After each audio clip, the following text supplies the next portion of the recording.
Hi, and welcome to the Becoming Trauma-Informed podcast, where we help you understand how your past painful experiences are affecting your current reality and how you can shift those so you can create your desired future. I'm Dr. Lee, and both myself and our team at the Institute for Trauma and Psychological Safety are excited to support you on your journey. We talk about all the things on this podcast. No topic gets left uncovered. So, extending a content warning to you before we get started. If you notice yourself getting activated while listening, invitation to take care of yourself and to pause, skip ahead a bit, or just check out another episode. Let's dive in. Hi, everyone. Welcome to this week's episode. I am delighted to be joined by two of our team members here at the Institute. We have Dr. Nicole Garetano and Nancy Reyes, who are two of our core instructors at the Institute. They are phenomenal. If you participate in our trauma-informed, psychologically safe certification, they are the coaches that help guide you through that 9 months. And they are both healthcare professionals along with myself. So we wanted to have a conversation today about trauma-informed self-care. So Nancy, you are in mental health, correct? Yes. So you want to tell us a little bit about what you do? Yeah. So I am a licensed clinical social worker in the state of New York. And as a clinical social worker, I provide therapy to clients. So I do assessment, diagnosis, and treatment of anyone who is in need of any mental health services. I am not a prescriber. So a lot of times in the mental health field, there are people who think when they are seeking out mental health services, they are wondering if they need medication versus therapy. I only do provide the therapy. However, if there is someone that finds that they do need, or I find clinically that they may benefit from medication as well, then we will have that discussion and then I can refer them. I currently provide treatment to just adults, but I have in the past worked with adolescents as well. So 11 and up is my comfort zone. And I provide cognitive behavioral therapy, but it's a blend of that. You do more than that. Yeah, there's clinical trauma treatment involved. It's an eclectic way of providing treatment to clients. And then you also have a mindfulness coaching practice as a solo business, correct? Yes. I am the owner of NMR Coaching, LLC. I provide online coaching services. I incorporate a lot of mindfulness into my practice with coaching. And I am also currently pending with the state approval to start my own online therapy practice as well. So that's sort of in the works. We'll see when New York State decides to approve that. Yes. And then Dr. Nicole, we had you on a previous episode where you told us about your practice at the bedside clinically, and we didn't get to talk about what you do now in addition to being one of our core instructors at TRIP. So can you tell everyone about your work? Yes. So definitely go back and listen to episode 1 to hear all about my healthcare and academic background. But I have a business. It's called Balance Being, and I am a coach and facilitator. I love to blend the science with the spiritual. So a lot of what you hear about through Dr. Lee's trainings in terms of getting into your body, regulating your nervous system, I tie that scientific piece to also the spiritual pieces. And very similar to Nancy with mindfulness, meditation, and some of that deeper energetic healing work. Wow. I love both of you so very much. And I'm so glad that you're here to talk with us today about self-care because you both have a really strong scientific background, which I feel like most of us in the healthcare field really value. And I think you're bringing, like you said, this energetic, this spiritual, this what I lovingly refer to as this little more woo-woo piece to it, which I was really skeptical about for a while until I actually experienced it and started using it in my own coaching practice from a trauma release and mindset perspective. And it's made such a difference. So let's dive into this because this is a topic that we could spend a really long time on. In fact, We are going to be spending more time on this in our upcoming trauma-informed healthcare provider one-day training that we're offering at the Institute, which we'll tell you more about at the end. And first of all, I think I want to honor the elephant in the room, which is just that self-care, the idea of self-care, especially in the healthcare setting. I feel like a lot of people are very skeptical, or there's a little bit of guarding that happens when we start talking about self-care, because it's something that while it's pushed or it is proposed as oh yes, like we absolutely care about self-care. In reality, we are taught as healthcare providers, we are conditioned to not take care of ourselves, right? Right. It's the great paradox. I like that. So from a trauma perspective, right, when we think about, if you haven't listened to any of our previous trainings, we talk about a synonym for trauma being past painful experiences that you carry with you currently, right? So there are a lot of us that got into healthcare because we were conditioned to go into roles where we got to play the rescuer, we got to play the hero, we got to play the savior, we got to take care of other people before we take care of ourselves. So either of you want to say anything on that? I mean, I can say so much about it, but what I just simply want to say is that I know from my own past painful experiences growing up, things that occurred, I was always the nurturer, the one that always tried to mediate within the family when there was conflict. And so now as an adult working as a therapist just totally kind of makes sense. It's almost like I had these inherent traits within me already, but also I do see how my past painful experiences led me into the direction that I'm in now. And I think that I've become better as a mental health professional once I've made those connections and realized, oh, I'm showing up in a specific way for my clients right now because of my own stuff. And we are supposed to check those things at the door, but we don't, right? Yeah. And that's what leads to burnout too, because we care so much and we have so much compassion that we don't know how to create a boundary. And I find from working within this field for so many years, I've worked with doctors, I've worked with nurses, I worked in hospital settings prior and medical office settings.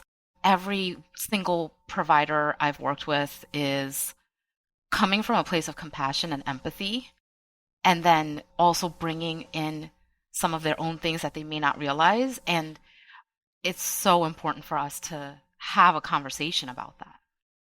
You brought up 2 points that I think are really key here. And one is that a lot of what we are bringing into the room with us, we don't know we're bringing into the room.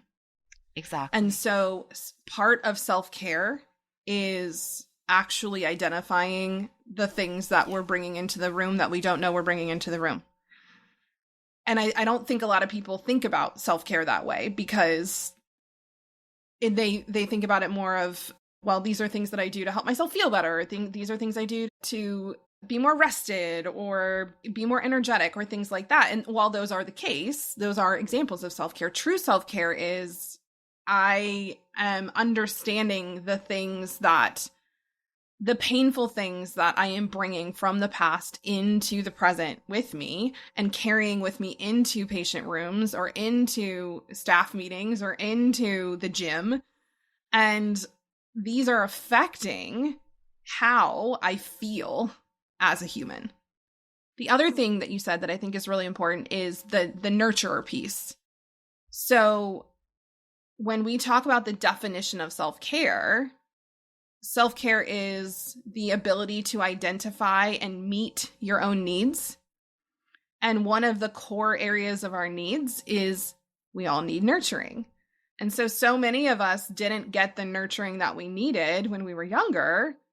And so we think, oh man, I'm going to go out into the world and give everyone else nurturing because I know how important it is because I never got it, or I didn't get it the way that I really needed it. Yeah. Well, yeah. And like to expand on that a little bit, even while I was listening to Nancy, we know we have those past painful experiences, and we also know that we have all these different identities, right, from growing up. So I was always the babysitter, right? I was always the nanny. I took care of everyone's children. You know what I mean?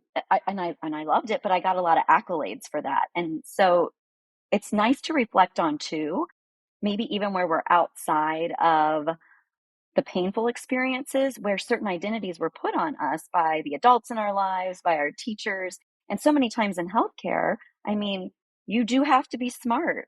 You do have to go to school. You do have to attain a lot of degrees and certifications. And so sometimes some of us are there because we're still living out that I need this achievement.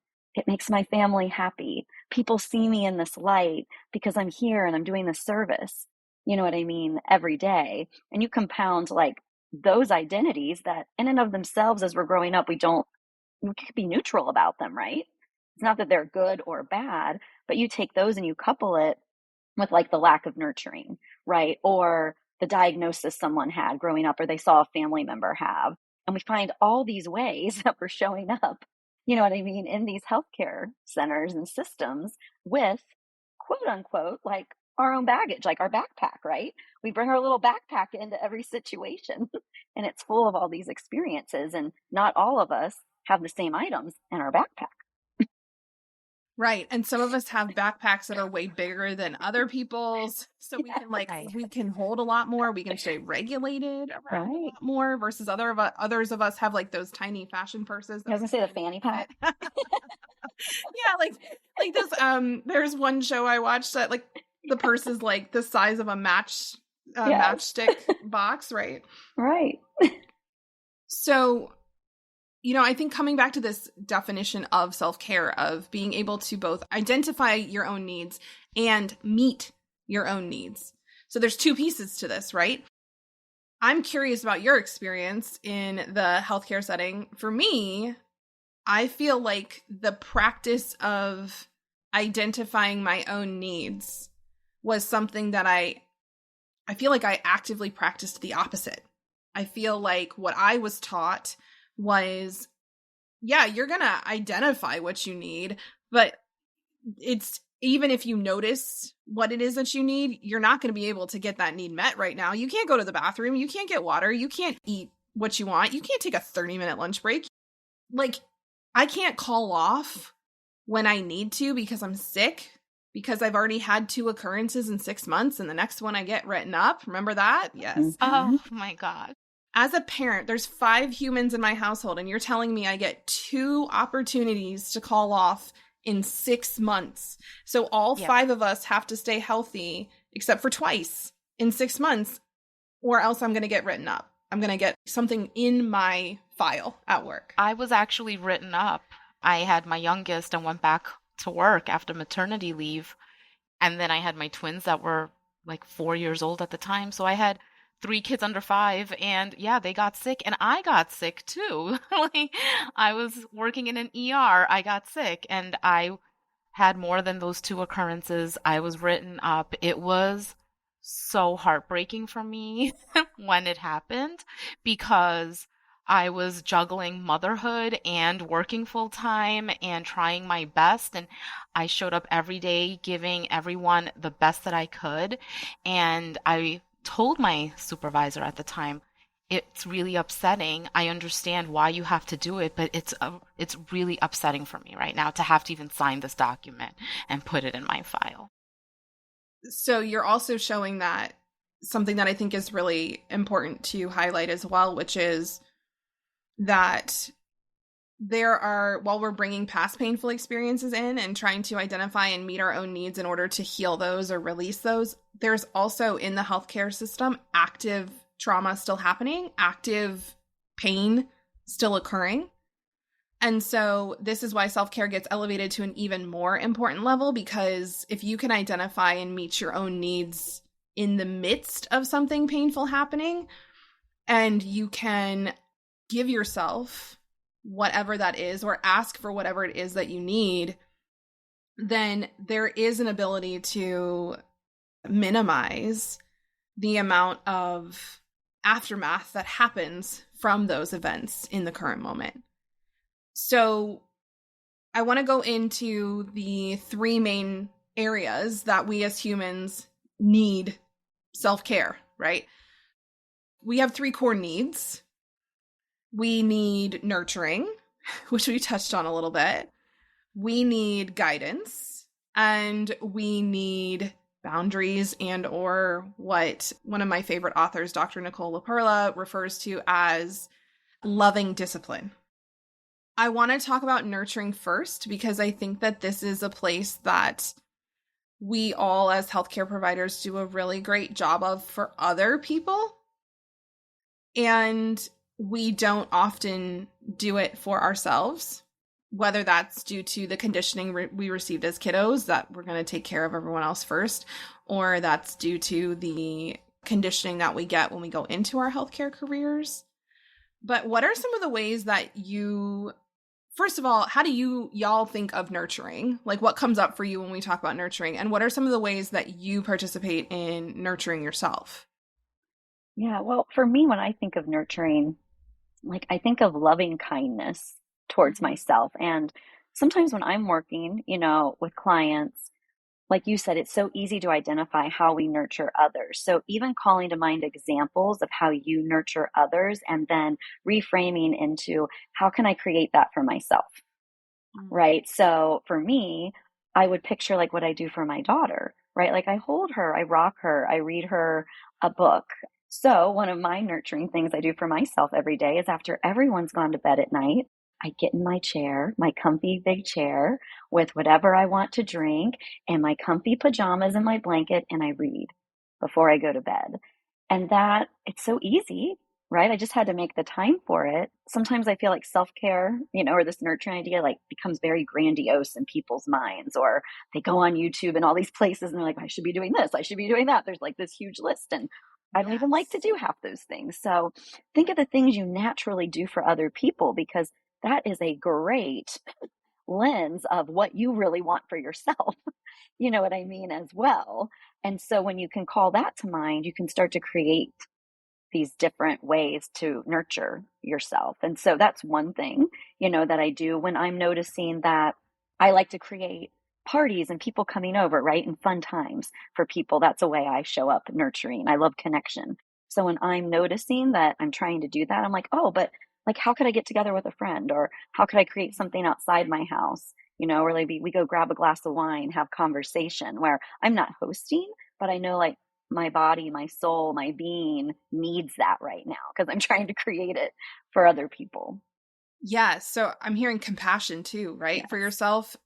I'm also hearing you say, I think you're bringing in the idea of like feeling your feelings. Mm-hmm. So, I'm feeling lonely.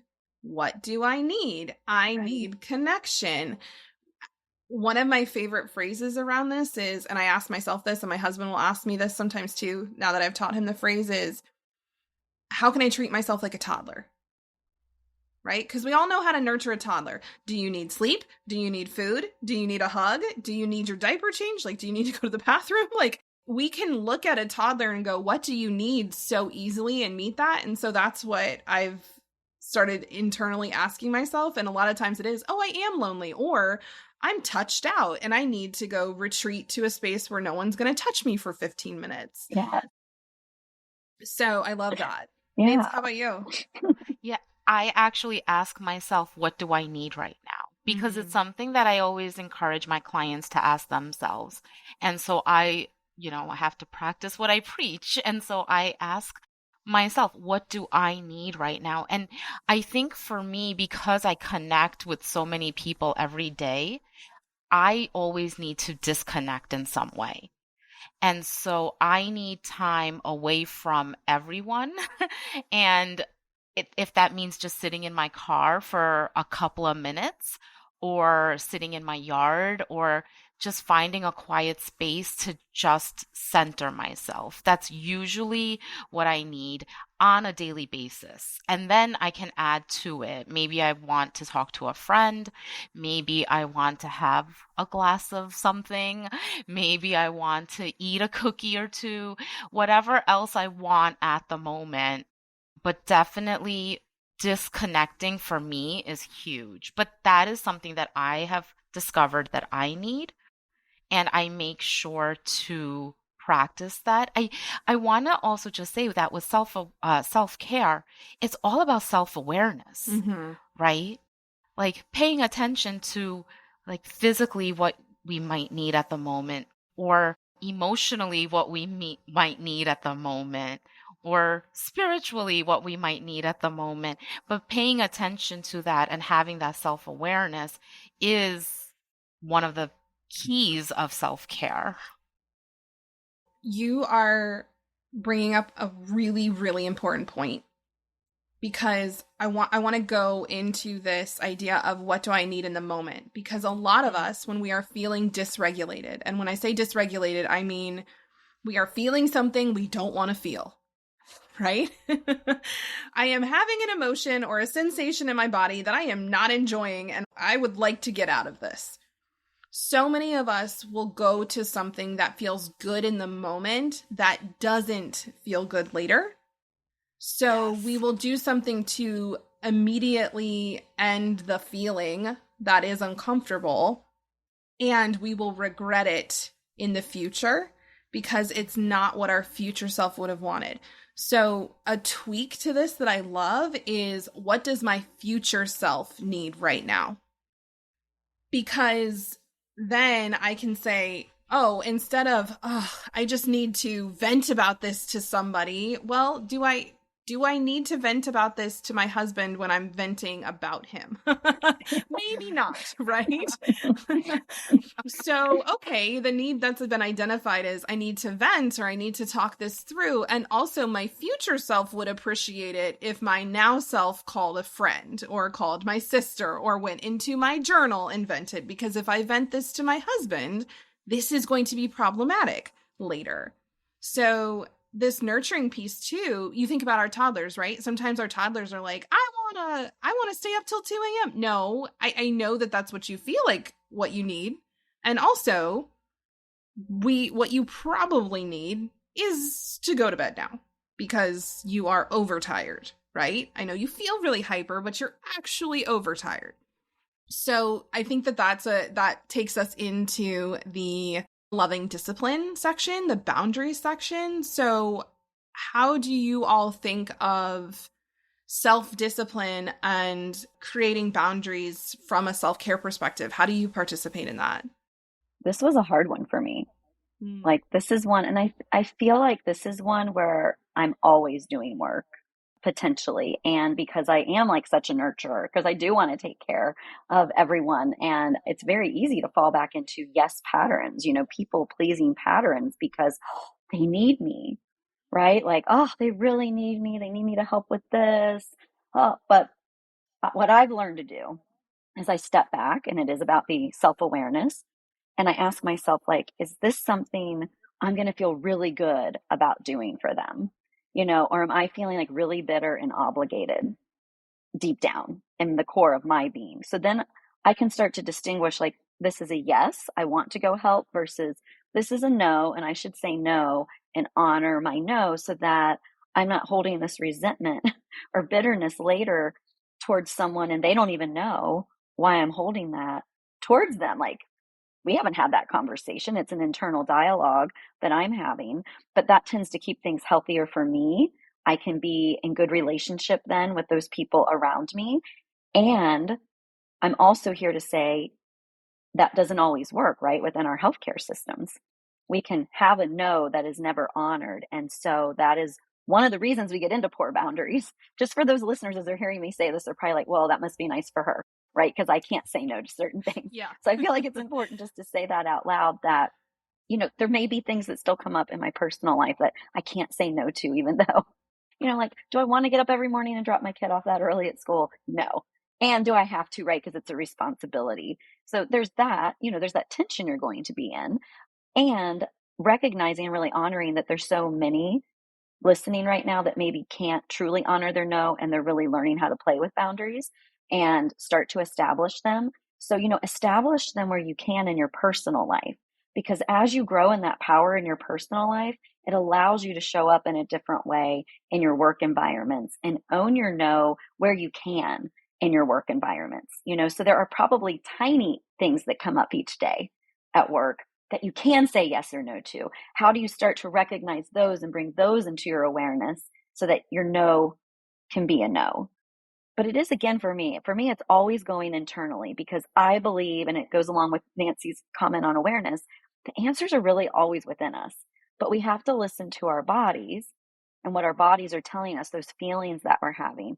And I also understand that many people listening haven't probably been able to listen to their body in a long time, because they've had to push through and they've had to do the thing. So being gentle with yourself in the beginning of learning these concepts and even exploring like this new version of self-care is so important. Having that compassion for yourself and being gentle will help you, along that path. This isn't what we're typically used to in healthcare, where we're going to do an in-service for you and you're going to go implement it, in your unit. You're going to go do it right away. What we're really presenting here and discussing is a whole new way for you to think, a whole new framework. And it gets to be easy and it gets to be aligned specifically for you, moment to moment, as Dr. Lee was saying. Yes. And this is what makes this type of self-care trauma informed, because what it does is it considers all of your past painful experiences and what you personally need in the moment in order to take care of yourself. And that may be something different than what someone else needs in that moment. So the boundaries that I need to set for myself in order to honor my yeses and my nos are different than Dr. Nicole's and are different than Nancy's. And so understanding that what I need in order to be able to heal or move forward or to process or to feel safe and secure in my body from a self-care perspective is going to look different than what someone else does. And that doesn't make it wrong.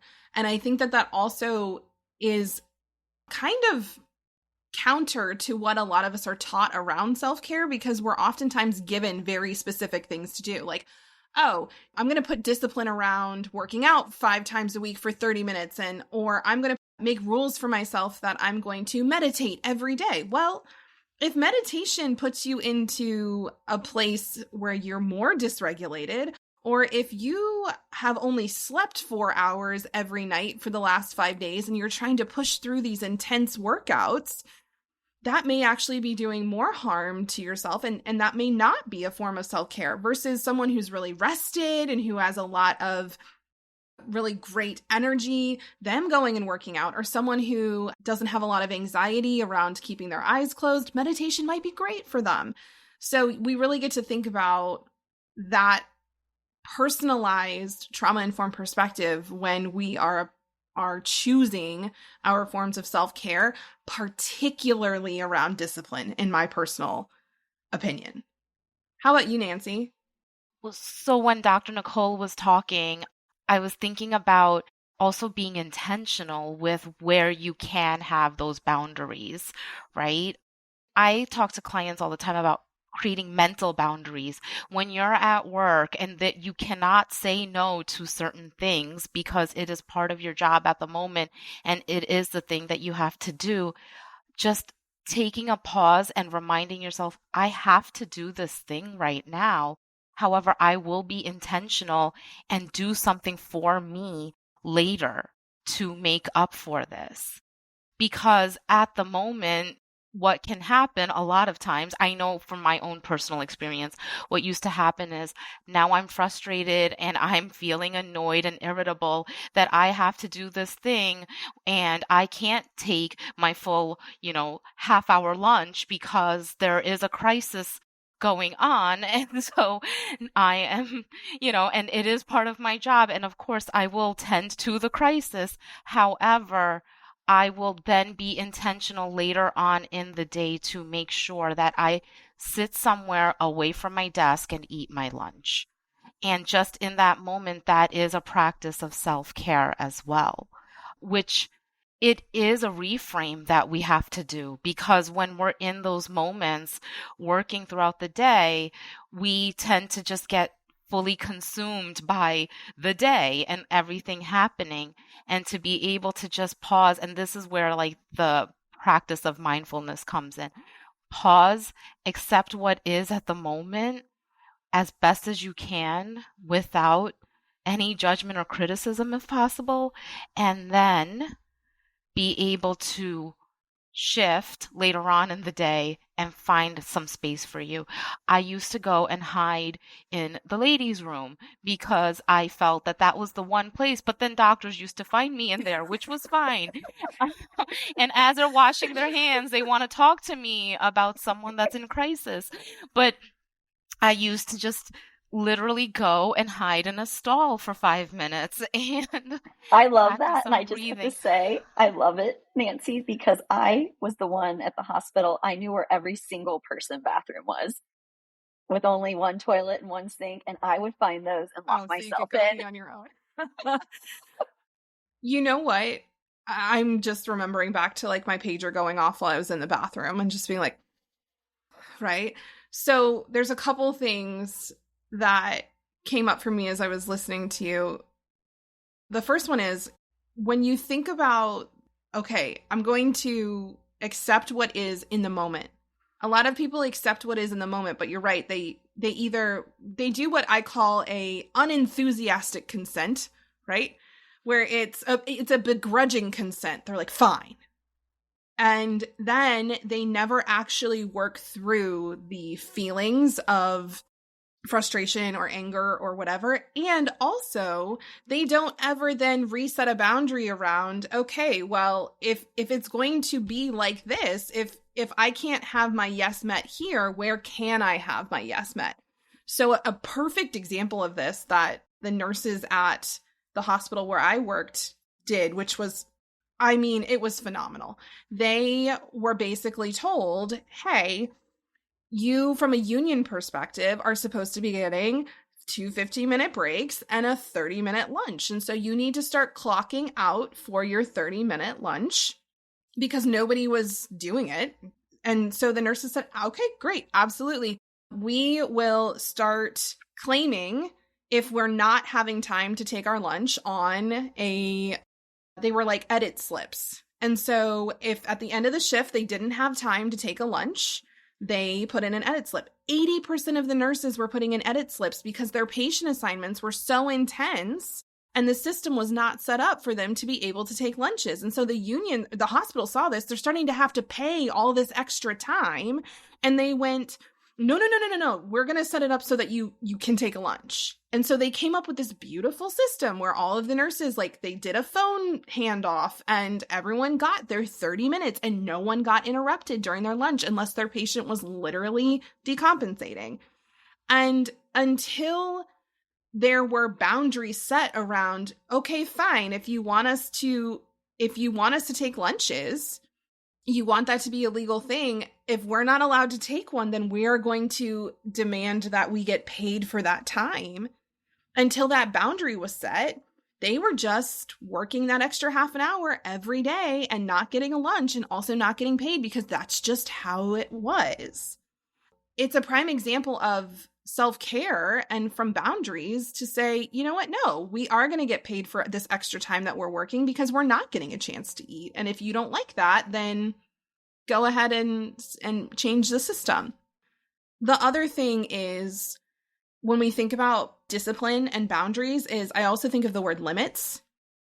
A lot of us have been taught that we are heroes, that we are, superheroes, that we have superpowers, that we can sleep less than anybody else, that we can eat less than anyone else, that we're proud of the fact that we're like, I went my whole shift without going to the bathroom. Well, that probably means you didn't drink enough water. That probably means that you didn't get any nutritious food besides maybe the donut holes or the pizza in the nurse's station or in the break room. We get to actually accept the limits that we have as humans on our bodies and not continually try to push past them, because when we push past those limits for long enough, our body goes, okay, like there's going to be consequences. I agree. And I feel like 30 minutes isn't even enough for lunch. I'm just going to say that here. Right? Like fighting for 30 minutes of like when we just think about digestion and being able to take a mental break and still provide safe care, I mean, that's probably a whole nother podcast. I just have to say, even as we're talking about just this 30 minutes, I'm thinking in my mind, like, oh, and healthcare providers deserve so much more, right? Than just 30 minutes to pause and eat. Because if you're going to like a cafeteria in the building to even get your food, that's what I was just thinking. Like the cafeteria is a 4-minute walk. I'm going to have to be in line for 10 minutes. It's a 4-minute walk back. So I now have 14 minutes to eat my food. Right. And use the bathroom. Use the bathroom. Right. You know, I worked 19-hour shifts and I didn't have breaks. There were no breaks built in. I was on call. So the cool part about that is sometimes people didn't need you. So you'd have 2 hours and, 70 minutes where nobody paged you and there wasn't much going on. And sometimes you could even catch a nap. And there were some shifts where I came home and I looked at my pedometer and I'd walked like 6.5 miles. Mm-hmm. And my head never hit that pillow. I would walk in the door and my husband could tell, our washer is right by the back door. I would walk in that door. I would strip my scrubs off. I'd leave my shoes right outside in the garage. I'd give him a look and I'd go right upstairs. And he's like, okay, good night. Because he just knew that I was pushed beyond my limits during those shifts. Lee, you said something about being a hero. And I know that at the start of the pandemic, they started talking about healthcare heroes and all of these providers working these long hours, going weeks without seeing their family, and it's heroic what they're doing. And, a part of me always felt like it's unfair to call them heroes because what you're doing is you're just basically telling them you can just keep going and you don't need anything more than to just be called a hero and get that accolade and that's it. And and to me, because I think superheroes and, they're built differently. And so they don't need all of the human needs that we need, right? And so for me, it used to really like get under my skin and I couldn't ever figure out why. I was like, ugh, this gets me mad. And like, I didn't understand why until I started really reflecting and thinking about it. I'm like, well, like I was watching like the Marvel movies with my kids and I'm like, yeah, well, they don't need to sleep. Like they don't need anything. Right? Like, yeah, right. Like they're totally okay. Like they get knocked over and they get back up and keep going. But healthcare providers are human beings. And I wanted to change the slogan to healthcare providers are human beings and heroes. So let's treat them as such. So even hearing the word, it's like, it's bringing up those same feelings again for me. Yeah. Well, and I'll say too, from a self-care perspective, one of the things that, and this takes us into the guidance, one of the things that happened for me was my coaching business took off during the pandemic because I was doing mindset coaching and people were like, I need some help with my mindset, right?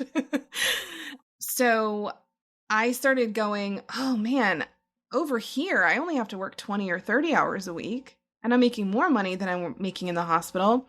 And I'm actually really enjoying myself and I get to see my family and I don't have a 45-minute commute back and forth. I'm able to sleep at night and wow, okay, maybe actually like I want to leave. Maybe I don't want to do this anymore. And there was so much guilt and so much actual shame because it was like I was stepping down from my hero position. I was leaving people in their time of need. And seriously, it took so much. I had to get a lot of guidance, which we said is the third piece of self-care. We can have self-guidance. There was a lot of checking in with myself and just, again, going back to that, honoring my yes and my no. And my gut was saying, you are not okay. You have PTSD. You need to get out of this. And Dr. Lindsay Luther, my sister, she's was on our previous episodes. She said something to me that was profound. She gave me a really gorgeous piece of advice, guidance. And she said, sometimes in order to be able to heal a system, you have to leave the system. You can't heal from the system, or you can't heal the system while you are inside it. And that was, I have to say, the most pivotal piece of advice for me, the most pivotal piece of guidance and mentorship from someone I really trusted, who said basically, your most primary need for your future self is to leave and to do this. And honestly, if I hadn't left, the Institute wouldn't exist, because the Institute was birthed from me leaving and going, how do we help healthcare? How do we change these systems? And it was because I was so dang rested and so dang regulated, not working 20-hour shifts, that like I had all this energy and this time and this mind space to be able to think of solutions. And so I'm curious, from your perspective, from a self-care perspective, how do you give yourself guidance? How do you seek out guidance from other people to help you identify and meet your needs? Yeah, so I want to reflect back quickly, because I was listening to like Nancy and the hero talk, and then you were hearing the same messaging, and it was making you feel guilty. I felt guilty. My PRN hours had been taken away. And it's the power of media, right? We were hearing, and it's very strategic. And I think that's important to stress here. Whatever we let in influences us. It influences Guidance. our thoughts. It Yes, guides us. it's guidance. And so one of the things you can do for yourself, when we go back to that nurturing piece and the loving discipline, is, can you limit what you're consuming? Can you choose what you're consuming through social media and media in a new way? Because it could be on your break at work. You're just on the phone and that's a break, but it's actually dysregulating your nervous system that much more because of what you're consuming while you're on the break at work. So we just start to see like this ripple effect and this cyclical thing that people can be on, this hamster wheel, so to speak, of dysregulation in all these different directions, but they keep repeating the pattern every day. And so once I was able to step away, like, okay, that's what the media is saying, like that's not really in me or of me. If I was meant to be working in this space during the pandemic, it would have happened, right? Like that's where I would have been. They wouldn't have taken my PRN hours away. I don't need to go volunteer here or do this unless it presents itself in such a way that I feel aligned to go and do it. But that took me having to coach myself, lean on mentors, like you were saying, getting guidance from the outside. And that is still kind of what I do to this day, is I say, okay, when something's coming in and it's making me feel a certain way, is that of me or is that of someone else? Is it outside of me or inside of me? And that's like my internal GPS guiding light of where I want to go next. You know what I mean? In terms of asking the questions and getting really curious. But when I felt uncomfortable, I quickly realized, like, well, that's because I'm reading all this and I'm feeling really guilty because I'm a trained provider, but yet all these people are sick. And I mean, just think of the pictures media showed us. And then I heard horror stories, right? I'm not diminishing any of that. And I'm also here to say that there were great miracles that happened inside healthcare systems during the pandemic. And there are stories that we've never heard about, right? And there are teams that came together in a way they never thought possible, but we don't always get to see that.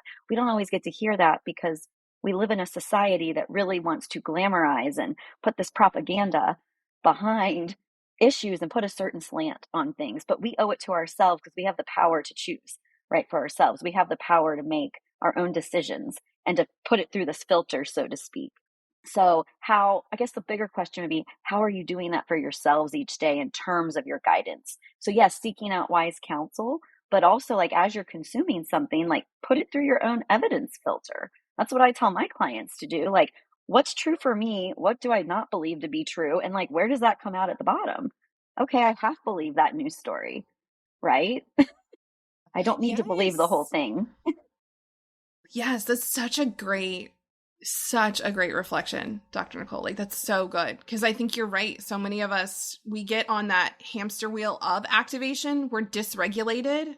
And something that I've had to give myself a lot of guidance and discipline and nurturing around. Actually, my coach is laughing. She said, 3 years ago, you came to me and you said that you wanted to have a life that wasn't activating, that was boring. you wanted boring. And she said, now you have boring, and we're having to do all this regulation work around you feeling okay being bored because there's nothing chaotic happening in your life. So I want to bring that in too, because some of this is giving yourself permission to see, where am I seeking out the dysregulation? Am I getting guidance? Am I getting content and information from places to keep my nervous system activated? Because there's stuff underneath that is already activating me that I'm not looking at. There's unmet needs. There's past painful experiences that like I am actively trying to not feel. So let me just go get chaos from somewhere else. So I love that you're bringing that up, because that is something so common that we see in first responders and healthcare providers and people who go into chaotic jobs where we get to rescue and we get to save. So I just want to add with the guidance piece, I sought out guidance from Lee, right? I mean, I met you about 2 years ago in the midst of the pandemic, and I was totally dysregulated at that time when I met you. But one of the things that, as part of the guidance that I started realizing for myself, was I needed to advocate for myself too. And I think that goes also along with what Dr. Nicole was saying about, is this coming from external or is it coming from internal? Right? Like feeling like, well, I have to do these things all the time and I have to always be there and be on all the time. And then, kind of first reflecting on that and where is that coming from? But then also I had to learn to be comfortable advocating for myself and speaking up and saying, I can't be on all the time. I can't take on any more than what is already on my plate. And that can feel quite activating, especially for many reasons, including past painful traumas and a whole lot of other reasons. But learning to kind of guide yourself in that process of, where do I feel comfortable advocating, and starting there. I have to wonder too, because I'm so glad you came back to this, because I was thinking this when I was listening to you, Nicole, and I forgot it. So thank you. The whole idea of questioning the, do I have to? A question I really love to ask myself from a guidance perspective, and also my coaching clients, is that really true? Right? Is what you are saying really true? And if it is true, or even if it feels true, is it the whole truth? Because while that might be part of the truth, it feels like I have to say yes to this. It feels like I can't say no to this. That is very true, like 100% true. And the whole truth may be, well, actually, I probably could say something about this. I could advocate for myself. I could do this. And I've had experiences in the past where I tried to do that and it didn't go well, or I tried to do that and I was shamed, or I was ostracized, or I was fired, or I was rejected or abandoned, or whatever.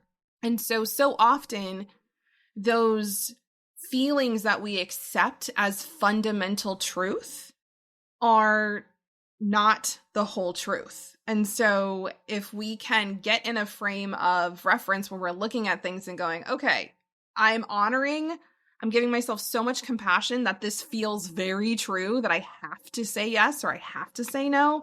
And also, that's not the whole truth. And so what if I looked at it from this perspective? Yes. And I feel like I want to add on to the advocating point too, around so many times when we're advocating for ourselves, we're asking in a way that we think the other person needs to hear us ask. We're not really asking for what we want. And so, particularly for anybody that's a healthcare provider, we are so good at advocating for our patients. We could probably even go advocate for like our team, right, of other healthcare providers. And we can do that because we're attuned to them and in tune with our patient and what's going on. And then we do that, right, that same process with our coworkers a lot of times, but we don't take the time to attune to ourselves and get really clear on what it is we need to ask for so that we can properly advocate for ourselves. And that feels important to bring back full circle for everyone listening. Absolutely. We really have to take the time to feel our feelings and to get underneath and to understand the message behind the emotions and the sensations that we're having, because the true need is there. And a lot of times the first thing that's coming up, or the superficial thing that's coming up that we ask for, isn't the thing that's actually going to meet the deep underlying need.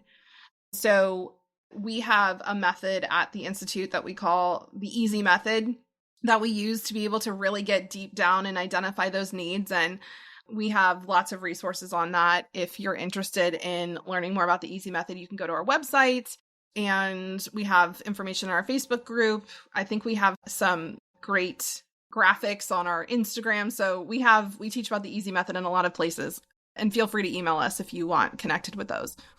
And I feel like I say this every episode. We could keep talking about this for a really long time. There's so much more we can cover on self-care. So for anyone who wants to learn more about trauma-informed self-care, we are, like I talked about at the beginning of the episode, we are hosting a 1-day training for healthcare providers to learn how to become more trauma-informed. And that includes how to really care for yourself. And so we're going to be going into a little bit more in depth of the reference frames that you can use from a self-care perspective. So thinking about self-care from a proactive state versus a retroactive state or a restorative state, thinking about the 5 main aspects, or the 5 main dimensions, I should say, of self-care. So if you are loving this topic and you're like, I want more, make sure that you head to the link in our show notes to check out that course. Feel free to invite in some friends, some fellow healthcare providers if you feel like that would serve them. And I just want to say thank you so much to Dr. Nicole and to Nancy. I love you both. You're amazing. And thanks for coming in here and chatting with me about this today, because it's so needed. Thank you so much. I can talk forever about this. Yes, thank you. Thank you. Absolutely. Yeah, if you want to hear more of Nancy and Dr. Nicole too, they're going to be teaching in the healthcare training. So if you enjoy them, which they are phenomenal, if you enjoy them, then you'll definitely want to make sure that you join us there. So we will see you all next episode. Thank you so much for listening to today's episode. Invitation to head to our show notes to check out the offers and connections we mentioned. Or you can just head straight over to institutefortrauma.com and hop in our email list so that you never miss any of the cool things that we're doing over at the Institute. Invitation to be well and to take care of yourself this week, and we'll see you next time.